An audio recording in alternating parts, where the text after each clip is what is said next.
केवल द्वादशी तिथि को, कोई सी भी द्वादशी हो, अब बहुत क्लेश मचा होता है, चाहे सास बहू का हो, भाई भाई का हो, रिश्तेदारों का हो, आपस में एक दूसरे का कहीं मान नहीं सम्मान नहीं, जरा जरा सी बात में अगर क्लेश हो रहा है, कुछ ना करिए, एक बेलपत्र लीजिए और बेलपत्र को लेकर उसमें चंदन लगाकर और अपना नाम और गोत्र बोलकर, अपने परिवार का गोत्र बोलकर, जहां से पानी नीचे गिरता है उस जलाधारी में की हंडी को डाल दीजिए। केवल द्वादशी तिथि को, कोई सी भी द्वादशी हो, अपने आप घर में शांति हो जाती।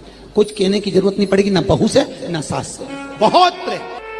केवल 3 द्वादशी आपको करना है, केवल 3 द्वादशी, अपने आप अंतर आ जाए। हम कब तक के बहू से कि तू बेटा ऐसा कर, बेटा ऐसा, कुछ मत बोलो, वो भी प्रेम करेगी और आप भी प्रेम करोगे। और केवल एक को प्रेम नहीं चाहिए कि आप कहो कि मैं बहू के लिए कर रही हूँ, बहू के लिए मैं सास के लिए, हमें उसका प्रेम नहीं चाहिए। आप तो पूरे परिवार के लिए करो कि आपस में सबका प्रेम बने। द्वादशी के दिन चावल क्यों खाओ? क्योंकि द्वादशी के दिन जब हम चावल का पहला गासा खाएंगे, चावल का गासा जैसे हमारे मुंह में जाएगा तो जितने जीव उस चावल में रहेंगे उसको हमारी एक दिन पहले की एकादशी का पुण्य मिल जाएगा और वो जीवों का फिर जन्म नहीं होता, वो मोक्ष पा जाते हैं। उनकी फिर कोई जन्म 84 लाख योनियों में उनका कोई जन्म का क्रम नहीं रहे। भगवान शिव के प्रयास, जिनको थायराइड की प्रॉब्लम हो जाती है ना, थायराइड की बीमारी हो जाती है, उसको भी कुछ नहीं करना चाहिए। जहां पर शंकर भगवान की छोटी लड़की अशोक सुंदरी, आपको भी स्थान बताया था कथा के शुरू में, अशोक सुंदरी की जगह पर शहद से ओम अंकित कर दीजिए। कैसे करना है? मात्र शहद से ओम अंकित कर कर भगवान शंकर के ऊपर जल चढ़ा दीजिए, नीचे एक पात्र लगा लीजिए, उसी पात्र में शहद और उस जल को, अभिषेक का जो पानी है, जल है, उसको झेल लीजिए। उस पात्र को लेकर केवल द्वादशी तिथि के दिन दोपहर में 12 बजे उस पानी को पीना चालू कर दीजिए। 2-3 द्वादशी तिथि करिए, थायराइड की बीमारी में आराम लग जाएगा, बिल्कुल कहीं जाने की जरूरत नहीं। अशोक सुंदरी की जगह पर शहद का ओम अंकित कर देने पर भगवान शिव का स्मरण करना। एक कटोरी में पंचामृत बनाकर ले जाते हैं, दूध, दही, शहद, घी, शक्कर, ये सब मिलाकर यदि आप लेकर जाते हैं और ले जाकर भगवान शंकर के सामने समर्पित करते हैं, एक बेलपत्री अशोक सुंदरी, अभी तक आपने जो बेलपत्री चढ़ाई अशोक सुंदरी के ऊपर, डंडी का मुख जहां से पानी बहता है उस ओर रखा जाता है। पर जब हमें ऐसा लग रहा है कि हमारे पितृ भूखे हैं या हमारे पूर्वज प्यासे हैं या उनको भाग नहीं मिल रहा, इसलिए मेरा कोई काम नहीं हो रहा, इसलिए शिव राजी नहीं हो रहा है, तो ये बेलपत्री के भाग को बदल दिया जाता है। ये बेलपत्री अशोक सुंदरी की जगह पर जब चढ़ाया जाता है तो ये पत्ती का जो भाग है जहां से पानी बहता है उस ओर रखा जाता है और ये डंडी का भाग शिवलिंग की ओर रखा जाता है। और यहीं पर भगवान शंकर को जो तुम पंचामृत बनाकर लेकर गए हो वो पंचामृत चढ़ाया जाता है और वही पंचामृत थोड़ा सा शिवलिंग पर चढ़ा दिया जाता है। उसके बाद में पितृ पूर्वज जल की आस नहीं रखते, न भोजन की आस रखते हैं, क्योंकि शंकर उनको तृप्त कर देते हैं, शिव उनको पूर्ण कर देते हैं।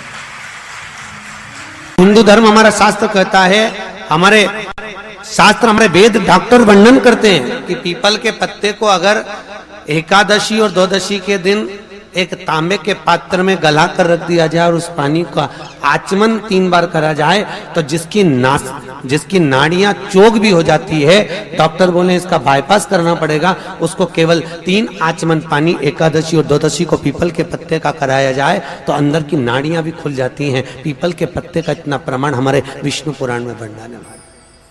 पीपल के पत्ते का इतना प्रमाण, पीपल के पत्ते का इतना लेख। जैसे कि चमड़ी सफेद पड़ जाती है तो उसको क्या करना चाहिए? केवल हिंदू धर्म में केवल एक पीपल का वृक्ष है जिसका पराग झड़ता है और वो रात्रि को लगभग 10 बजे से 12 बजे के भीतर, 9 बजे से 12 बजे के भीतर पीपल के पेड़ के पत्ते का पानी झड़ता है। उसके नीचे एक थाली रख देना चाहिए और उस थाली में पीपल के पेड़ के नीचे रख दो और उसका पराग जब झड़ जाए वो पानी को बाल्टी में धो लो और धोने के बाद थाली को उस पानी से 15 दिन, 8 दिन, 20 दिन स्नान करिए, धीरे धीरे चर्म रोग समाप्त हो जाता है। सफेद जो चमड़ी पड़ी वो वापस अपने रंग में आना चालू हो जाती है। पत्र लीजिए, तो ये 2 पत्ती के बीच में जो जगह होती है इस बीच वाली जगह पर पीला चंदन पूरे तरह से उसका लेपन कर लीजिए। हफ्ते में एक बार आप करोगे, आपको दूसरे हफ्ते में मालूम पड़ जाएगा कि आपके अंदर की गलत सोच समाप्त हुई कि नहीं। किसी भी शिवालय में अगर शंकर के मंदिर नहीं जा सकते हो तो अपने घर में जो शिवलिंग हो वहां समर्पित कर दो, तुम्हारी मर्जी पड़े जैसी चढ़ा दो, बस शंकर के शिवलिंग पर चढ़ा। मंदिर में हो तो नंदी के पीछे, और घर में हो तो किसी भी स्थान पर सुख आसन लगाकर, मतलब आराम से बैठकर, और अपनी सीधी साइड की नासिका को बंद करना है और उल्टी नासिका से श्वास लेना। 1 से 1.5 मिनट तक श्वास लेना प्रारंभ करो। उस समय पर अगर तुम्हारी चंद्र नाड़ी प्रबल हो जाए तो उसकी बुद्धि में से गलत विचार समाप्त हो जाए। उस चढ़े हुए जल को जब आप थोड़ा सा लेकर आते हो, आपको बताया था ना कि खाली लोटा नहीं लाना चाहिए, खाली कलश शंकर जी के मंदिर से वापिस नहीं लाना। शंकर भगवान को जल चढ़ाया, चढ़ाने के बाद थोड़ा सा जल हाथ में या कटोरी में या कलश में झेल लिया, भले 2 बूंद लाओ पर अपने घर पर लेकर आओ। उस 2 बूंद जल का भी स्पर्श कलश के अंदर हाथ की 3 उंगलियां लगाकर अगर त्रिशूल पर टच कर कर मात्र आपने उस कलश के अंदर लगा दिया और वो जल भी आपने अपने घर पर छोड़ दिया, छीट दिया, या उसका आचमन मात्र हो गया, तो व्यक्ति का यश बढ़ना अपने आप प्रारंभ हो जाता है। उसकी यश की प्राप्ति उसको होने लगती है, उसको यश की वृद्धि होने लगती, उसको यश की प्राप्ति होने लगती है। त्रिशूल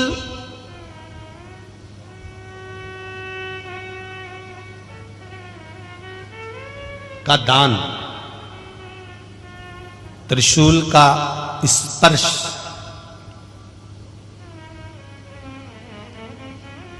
एक बहुत अच्छी बात कहना चाहेंगे, आपके स्मरण में रहना चाहिए, बहुत सुंदर स्मरण।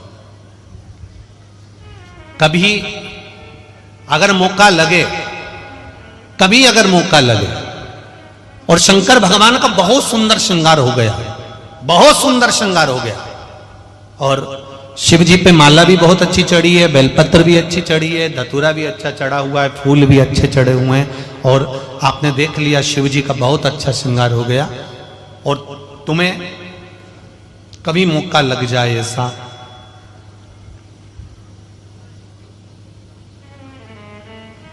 और तुम्हारे पास में एक अच्छी सुंदर सी माला हो पुष्प की,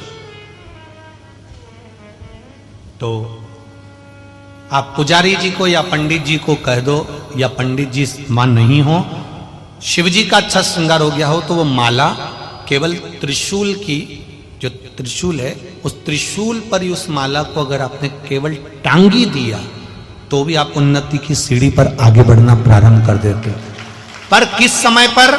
जब भगवान का पूर्ण श्रृंगार हुआ, पूर्ण श्रृंगार शिव जी का हो गया और माला तुम्हारे हाथ में है, और तुमने देखा भगवान का श्रृंगार हो गया।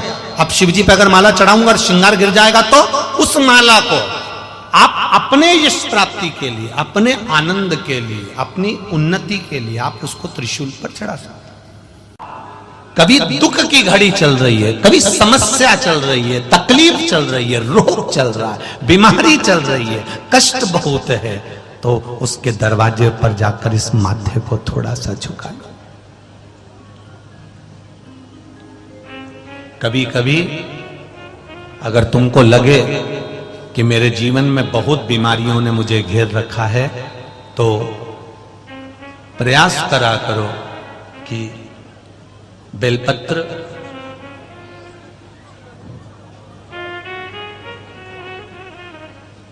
जो ये बेलपत्र होती है, इस बेलपत्र की जो ये डंडी होती है, इस बेलपत्र को अशोक सुंदरी वाली जो जगह होती है वहां पर इसका चढ़ाकर डंडी का जो भाग है वो शिवलिंग की ओर हो जाए, और यहीं से जल चढ़ाते चढ़ाते चढ़ाते चढ़ाते अशोक सुंदरी से जल चढ़ाते चढ़ाते ओमकार जैसा, ओमकार जब हम अशोक सुंदरी से चालू करेंगे तो वो जल पहले गणेश जी के पास जाएगा, फिर वापिस अशोक सुंदरी के पास आएगा, अशोक सुंदरी से कार्तिकेय के पास जाएगा, कार्तिकेय से महादेव के पास जाएगा। ऐसा ओमकार जैसा जल, जब तुम्हें लगे कि बीमारी बहुत घेर रखी है और बहुत बीमारी ने घेर लिया, कोई किडनी, कोई लीवर, कोई बहुत शरीर में कष्ट, कोई रोग बीमारी, या कहीं तुमको ऐसा लग रहा है कि मेरा गर्भ 20 साल हो गए, 22 साल हो गए, संतान नहीं, तब भी इस प्रयोग को जरूर करिएगा। डंडी का मुख शिवलिंग की ओर, पत्ती का मुख अशोक सुंदरी की ओर। जल चढ़ाते समय अशोक सुंदरी से धार चालू कर कर गणेश जी पर, गणेश जी मालूम है ना सबको कहां गणेश जी होते हैं, कहां कार्तिकेय होते हैं, एक बार समझ लो उसको भी अच्छे से।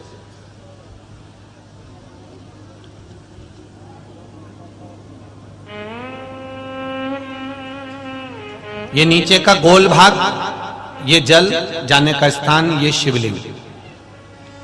बीच में जो मोटी सी लाइन होती है वो अशोक सुंदरी का स्थान है। शंकर जी के राइट में जहां से पानी नीचे गिरता है उसके कोने पर गणेश जी का स्थान, इधर कार्तिकेय का स्थान। ये शिवलिंग, ये जो गोल भाग है ये माता पार्वती जी का हस्त कमल है। ऊपर से जो बूंद बूंद जल कलश में से गिरता है वो शंकर भगवान की 5 लड़कियां, जया, विषहरा, शामरीवारी, दौतली और देव, ये शिव जी की 5 लड़कियां ऊपर से जल की बूंद गिराती हैं। हम जब भी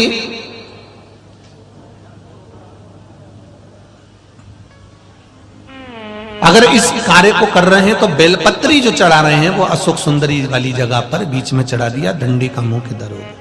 जल चढ़ाना यहीं से चालू करा, यहां से गणेश जी पर गया, गणेश जी से अशोक सुंदरी पर आया, अशोक सुंदरी से कार्तिकेय पर आया, कार्तिकेय से देवादिदेव महादेव पर आया। ये ओम बिंदु जल है, इसको हरिओम जल भी कहते हैं।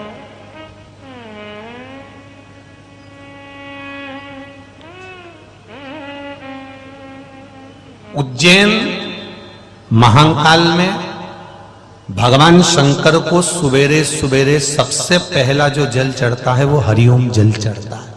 आप कभी भी उज्जैन वालों से जाकर पूछना, भस्म रमैया मंडल से पूछना, या उज्जैन के किसी एक व्यक्ति से पूछना, या वहां के पंडा जी से पूछना कि हरिओम जल कब चढ़ता है, तो वो कहेंगे सबसे पहला जल सुबह का हरिओम जल चढ़ता है। इसको हरिओम जल भी कहते हैं।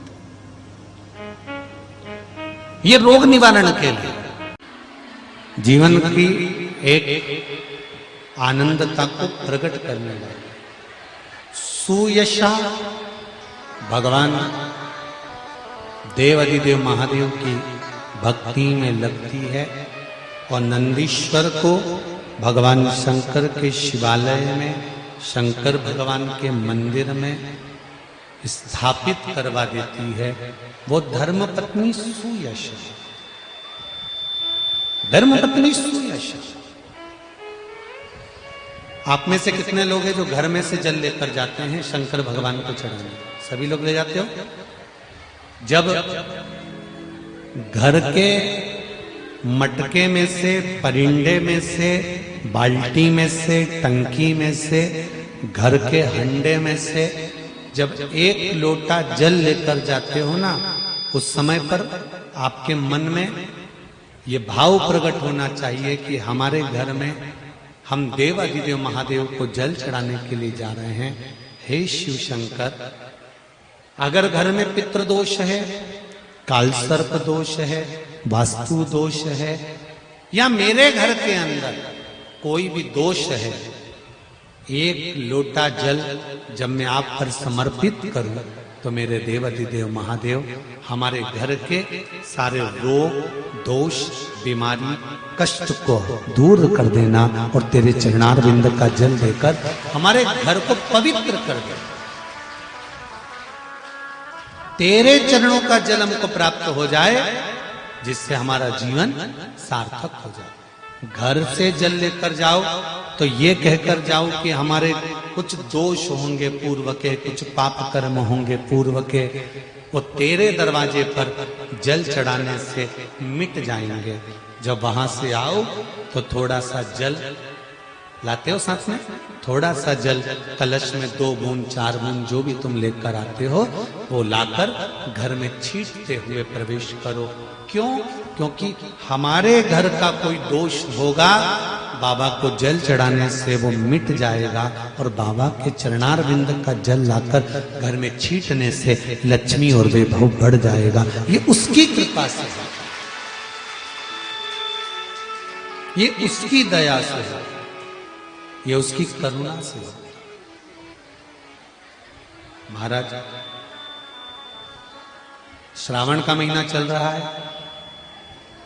सावन के महीने में कार्तिकेय महाराज की धर्म पत्नी देवसेना और वल्ली देवी। कौन कौन है? जम के बोलो जरा। देवसेना और वल्ली देवी।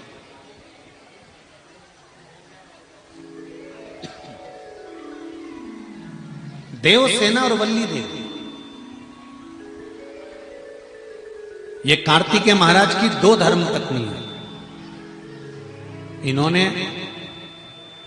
शंकर भगवान की आराधना कब करी थी? तो कहा जिस समय पर माता पार्वती शंकर भगवान के साथ में चौसर खेलती हैं और चौसर खेलते समय पर शंकर भगवान हार जाते हैं, नीलकंठ पर जाकर बैठ जाते हैं। नीलकंठ पर से भगवान शंकर कार्तिकेय जी से बात करते हैं। भगवान विष्णु स्वयं पासा बनते हैं, रावण निर्णायक बनता है और कार्तिकेय के कहने पर वापिस पुनः शंकर भगवान चौसर खेलने के लिए माता पार्वती के साथ बैठ जाते हैं। फिर वापिस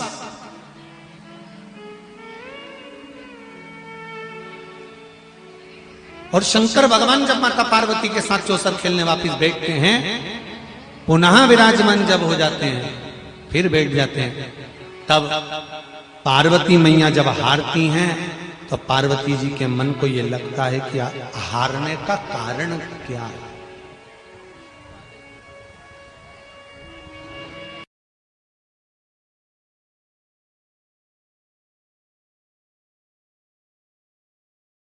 करता था और आरती करने से पहले घंटी बजाता था। घंटी बजाते समय सबको आवाज लगा देता था, सबको बुलाता था कि मेरी काकी आ जाओ ने, काका आ जाओ ने, बुआ आ जाओ ने, फूफा आ जाओ ने, नाना आ जाओ। आज भी हमारे यहाँ आरती करते समय नियम है कि घर का व्यक्ति जब आरती करता है फिर परिवार के लोग आ जाते हैं, आरती की थाली उसको दे दी जाती है, फिर कोई आ गया उसको दे दी जाती है, फिर उसको दे दी जाती है। बोलो सही है कि गलत है? हमारे यहाँ सत्यनारायण भगवान की पूजन करो तो आरती की थाली बदलती रहती है। तुमने आरती करी, उसके बाद उसको दिया, उसके बाद उसको दिया, उसके बाद उसको दिया, बदलती चली जाती है। कहीं काका जी ने, बुआ जी ने, चाचा जी ने, नाना जी ने, फूफा जी ने, सबने आरती कर कर कर आरती की थाली को बदलते जाते हैं। कई लोग हंसते भी होंगे कि ये सनातन धर्म में ये कहाँ का प्रपंच है कि एक जनी आरती करते करते इसको दे दिया, इसने आरती करी उसको दे दिया, उसने आरती करी उसको दे दिया, उसने आरती करी उसको दे दिया। आखिर क्यों, किस लिए, क्यों गरुड़ घंटी का नाद किया जाता है, क्यों आरती में सबको बुलाया जाता है? तो इस सिंह केतु के मित्र चंड भील ने रोज का नियम था कि भगवान की आरती करते समय सबको बुलाता था। तो इसने सबको बुलाना चालू करा। सबको बुलाते बुलाते इसका नियम था, आखिरी में पत्नी को आवाज लगाता था कि सुनो आरती प्रारंभ हो रही है, आ जाओ, जल्दी आओ।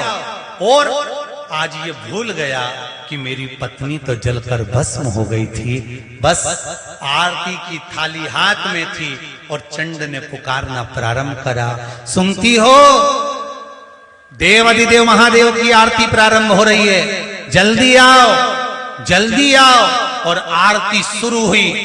भगवान शंकर के शिवलिंग के ऊपर दीप की बाती जाती है और पत्नी दौड़कर जले हुए मकान में से बाहर निकल कर आ जाती है। धधकते हुए उस अग्नि में से पत्नी निकलकर बाहर खड़ी हो जाती है। पति की आरती के समय पर जब थाली पत्नी ने हाथ में ली, पति देवाधिदेव महादेव को देखता है और अपनी धर्म पत्नी को देखता है, ये कौन आ गया? आरती पूरी होती है। पति ने देवाधिदेव महादेव को प्रणाम कर कर अपनी धर्म पत्नी से पूछा, तुम कहां से आ गई? तुम्हारी चिता की भस्म तो शिव जी को चढ़ाई है। पत्नी कहती है, मैंने जब मकान में आग लगाया, आग लगाकर जैसे ही पहला चरण मैंने अंदर रखा, रखते से ही एक बूढ़ा सा बाबा और एक बुढ़िया सी माँ अपनी गोदी में अपने पल्लू से मुझे ढककर अंदर सुला ली और मेरी नींद लग गई थी। मुझे नहीं मालूम कि क्या हुआ। जैसे अभी वो बहन ने कहा कि डूम गिरा, पंडाल गिरा, बिजली चमकी, पानी गिरा, हवा तेज चली, 15 मिनट में कहां तहस नहस हुआ। मैं उस टेंट के अंदर थी, पर यह पता नहीं पड़ पाया कि मुझे बचा कौन रहा था, कौन था, कहां से आ गया, कैसे आ गया। ये बेटी वेंटिलेटर पर पड़ी थी, कहां से शिव आ गया, कहां से बचा लिया। वो गाय लकवा लग गया था, नीचे गिर गई थी, सारे डॉक्टरों ने कह दिया नहीं उठेगी, पर बाबा का नाम लेकर उठी तो सरीना। तो कहां से शिव आता है, कैसे शिव आता है, कहां पहुंच जाता है, ये मालूम तो पड़े। पत्नी से पूछा तू कैसे आ गई, कहा अंदर अग्नि में कोई बूढ़ा और बुढ़ी बैठे हुए थे और मुझे बचा लिया। और कहते हैं जा आरती चालू हो गई, उठो आरती हो रही है, जाओ। मेरे घर के बेटा और बेटी से निवेदन है, मेरे घर के बुजुर्गों से निवेदन है, मेरे घर की बहुओं से, घर के युवान बेटा बेटियों से निवेदन है, जिस समय तुम्हारे घर में आरती की आवाज आए, तुम नहाए कि ना नहाए, तुमने स्नान करा कि नहीं करा, उस आरती के समय पर उस दिए की एक झलक पाने के लिए मां के सामने, उस भगवान के सामने जाकर खड़े हो जाना। दुनिया का आधा दुख तो समाप्त हो जाएगा, आधा दुख समाप्त हो जाएगा। आज मंदिरों में मशीनों से आरती करी जा रही है, नगाड़े मशीनों से बज रहे हैं, घंटियां मशीनों से बज रही है। जरा उस आरती के महत्व को तो समझो कि पहले गांव में जब आरती होती थी, पूरे गांव के घर से एक एक व्यक्ति उस आरती में पहुंचते थे। सब नहीं जा पाते थे तो एक घर का व्यक्ति पहुंचता था। क्यों पहुंचता था कि जब वो आरती में से आता था तो आरती की बलैया लेकर जब वो घर में पहुंचता था, उसके आरती की बलैया लेते समय हाथ में जो आंच लग जाती थी, कपूर की लो लग जाती थी, वो घर के जिस अंग पर, घर में जहां जहां वो हाथ लगता था, उस घर से अला बला सब चली जाती थी। क्यों कहते हैं कि आरती में जाओ, क्यों कहते हैं कि घर में आरती हो तो मंदिर नहीं जा सकते, तो घर की आरती को अपनी खिड़की में से झांक कर तो देख सकते हो। इस कथा को हम अखंड शिव महापुराण के रूप में वाचना चाह रहे थे। अखंड अखंड सौभाग्यवती के भाव से, अखंड वैभव के भाव से, अखंड संपदा के भाव से। जैसे 3 चीजें हैं अखंडता में मानी जाती है। एक बेलपत्र, दूसरे नंबर पर अक्षत चावल का दाना, तीसरे नंबर पर शमी का पत्र, अखंडता में माना जाता है। याद रखना।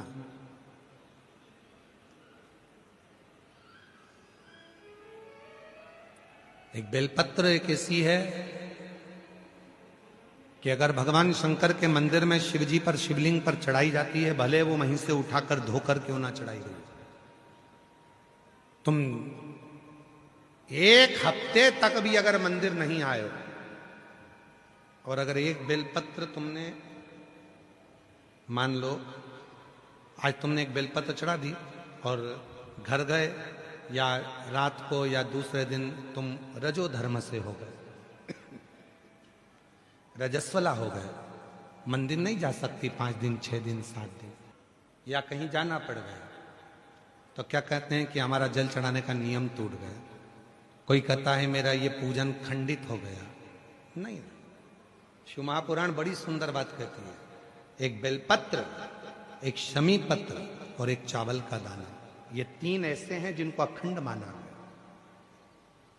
यदि आप रोज शिव जी के मंदिर में आप जल चढ़ाने का नियम रखा है और आपको मालूम पड़ा कि मेरा रजो धर्म इस तारीख को आने वाला रहता है, तो 2-3 दिन पहले से या तो शमी पत्र या चावल का एक दाना या बेलपत्र शिव को चढ़ाना प्रारंभ कर दिया करो।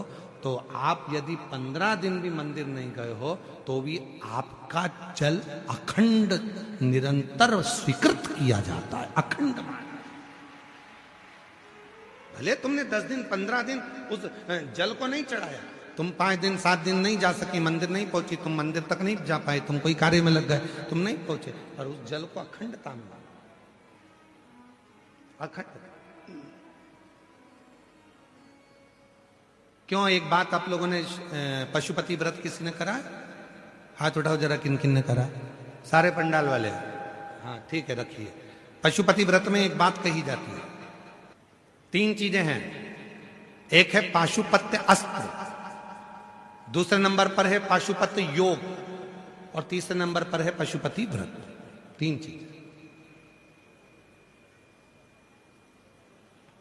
इसमें जो पशुपति व्रत होता है, इस व्रत में कथा में कहा जाता है कि आप लोग जब व्रत करो और 2 व्रत हो गए, या आपको बीच में कहीं जाना पड़ गया, या रजोधर्म आ गया, या कोई काम आ गया, आप शादी में चले गए, फंक्शन में चले गए, बीच में आपका जो 2-3 व्रत छूट गए, उसके बाद वापिस व्रत करोगे, तो कई लोग कहते हैं हमारा खंडित हो गया। नहीं नहीं, खंडित नहीं हुआ। पशुपति व्रत 5 व्रत होते हैं। बीच में अगर तुम कहीं चले भी गए, कोई फंक्शन में चले गए, बाहर चले गए, देश विदेश चले गए, कोई रजोधर्म में चले गए, तो आप उस व्रत को नहीं करते हो। पर वो व्रत भले तुमने नहीं करा, पर इसके पहले तुमने जो शंकर जी की पूजन करी थी, इसके पहले तुमने जो पशुपति व्रत करा था, पिछले सोमवार को जो तुमने पशुपति व्रत करा, उसमें जो बेलपत्री चढ़ाई, पिछले सोमवार को तुमने पशुपति व्रत करा, उसमें जो चावल का दाना चढ़ाया, पिछले सोमवार को जो तुमने पशुपति व्रत करा, उसमें भूल से भी तुमने अगर शमी पत्र या चावल का दाना या बेलपत्र कभी चढ़ाया है, तो वो व्रत तुम्हारे चाहे 15 सोमवार छूट गए, 5 सोमवार छूट गए, 3 सोमवार छूट गए, 4 सोमवार छूट गए, पर वो व्रत तुम्हारा अखंड कहलाता है। भले तुम उसको करो चाहे मत करो। फिर वापिस आते हो, वापिस आने के बाद फिर व्रत करते हो। अब तुम्हारा 3रे नंबर का व्रत है, फिर चालू हो जाता है। 4थे नंबर का व्रत फिर हो जाता है। फिर कहीं जाना पड़ गया, फिर एक व्रत रह गया, फिर वो मान्य होगा। तो वो खंडित नहीं होता, खंडित नहीं।